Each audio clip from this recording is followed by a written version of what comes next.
My family has owned this land longer than most people around here can even remember. We're talking about generations of hard work poured into the same stretch of soil. My great-great-grandfather started our farm back in 1887, not 1987, 1887. For well over a century, my family has lived here, worked here, and built our lives here long before any paved subdivisions or luxury homes ever appeared nearby.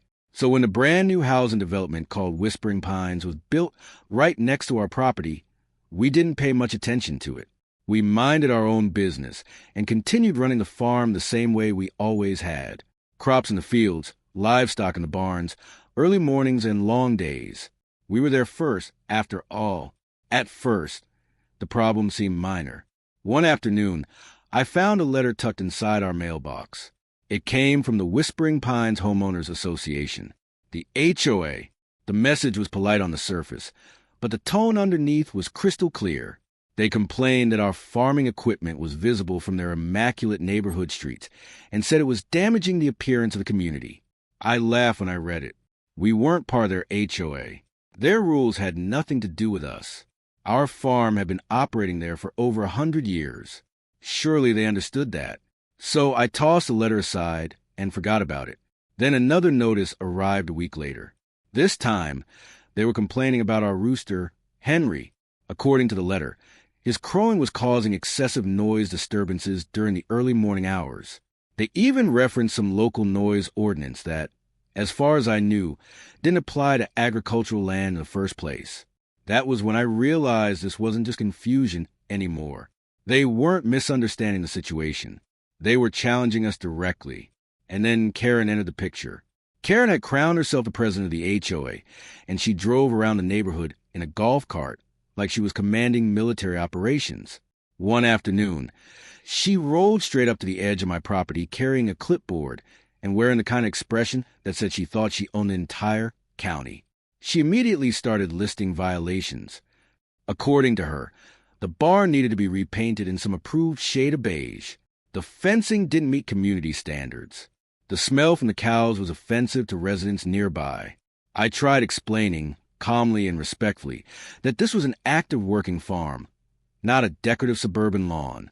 I reminded her that our property was not inside her HOA and that her regulations meant absolutely nothing out here. She just gave me the smug little smile and said, "We'll see about that. This community has standards." After that, the letters got worse. Soon they were arriving through certified mail. Then came the fines. $500 for the unpainted barn, $1,000 for the rooster noise, $2,000 for what they described as agricultural nuisances. It was completely ridiculous. Finally, I hired a lawyer who sent them a formal response explaining our property rights in detail and making it perfectly clear that the HOA had zero authority over our land. I honestly believed that would put an end to the nonsense. But people like Karen never let things go. In her mind, she was fighting for order, cleanliness, and suburban perfection, and she had convinced herself she was completely justified, which meant she was determined to win no matter how far she had to take things. Everything exploded one Tuesday morning. I was outside repairing a section of fence when I suddenly heard engines roaring down the gravel driveway. 3 black SUVs with government plates sped toward the house. Men wearing tactical vests and dark suits jumped out almost immediately, moving fast and looking deadly serious. One of them walked straight toward me and flashed a badge. FBI. I nearly dropped my hammer right there in the dirt. The FBI. At my farm. The lead agent informed me they had received a credible report claiming suspicious large-scale chemical manufacturing was taking place on my property. According to the complaint, there were strange odors, massive storage tanks, and unusual activity happening late at night. I stared at him for a second before slowly looking past the agents toward the edge of my property line. And there she was. Karen sat in her golf cart, watching the entire thing unfold with a huge triumphant grin spread across her face. She had actually called the FBI on me. She had taken completely normal farming operations, fertilizer storage for crops, irrigation tanks, and late-night harvest work, and twisted them into some fantasy about a criminal operation.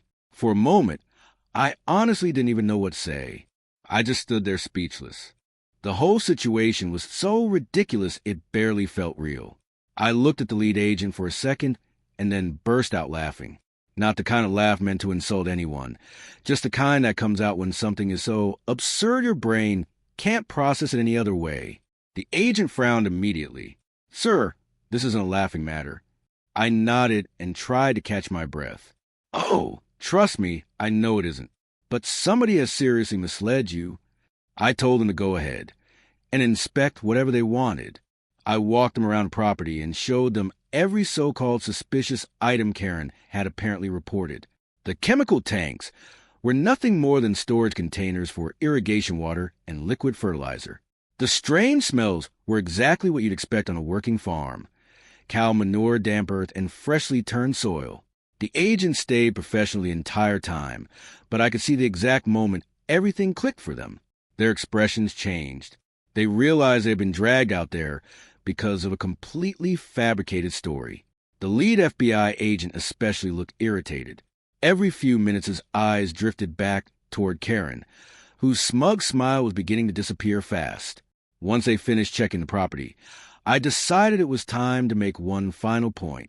I walked back into the house and returned carrying a framed document. Along with it, I brought out an old rolled-up county map that had been stored in our family for decades. I carefully spread the map across the hood of one of the FBI SUVs. "Gentlemen," I said, "this comes directly from the county records office." I pointed toward the massive section of land marked with my family's name. Then I pointed toward the much smaller square sitting beside it labeled Whispering Pines. "My family has owned this property since before this place was officially even a county," I explained calmly. Then I added, "And as it happens, my cousin is a county commissioner, my uncle is a sheriff, and my sister-in-law is the head of county zoning and planning." I slowly turned my head toward Karen. The color had completely drained from her face. Her golf cart suddenly jerked to life as she scrambled to start it. The lead FBI agent looked down at the map, then at me, then over at Karen, who was now desperately trying to maneuver a three-point turn on a narrow dirt path without driving into a ditch. He shook his head slowly and muttered something under his breath about the misuse of federal resources. Then he apologized to me directly for the intrusion. He assured me there would absolutely be follow-up action taken, though not against me, against the person responsible for filing the false report. By the time the black SUV started driving back down the gravel road, Karen had already disappeared. She vanished back into her perfectly trimmed bay suburban paradise without saying a single word. After that day, everything changed. The threatening letters stopped completely. The fake fines disappeared overnight. A few weeks later, I heard through the grapevine that Karen had been forced to resign as president of the HOA.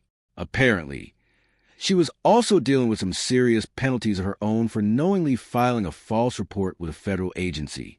Not long after that, the Whispering Pines HOA sent me an official apology letter. The tone was dramatically different from their earlier messages. They even offered to pay for repainting my barn in any color I wanted. I politely turned them down. My barn looks just fine exactly the way it is. The whole experience taught me something important. Some people get so trapped inside their own tiny world of rules, appearances, and neighborhood politics that they forget there's a much bigger picture outside their subdivision entrance. They forget that some places have history. Some roots run deeper than the concrete foundations under their cookie-cutter houses. My family has stood on this land for generations, and with any luck, we'll still be standing here for generations to come. And Henry the Rooster? He still crows every single morning. Loud, proud, and completely on schedule.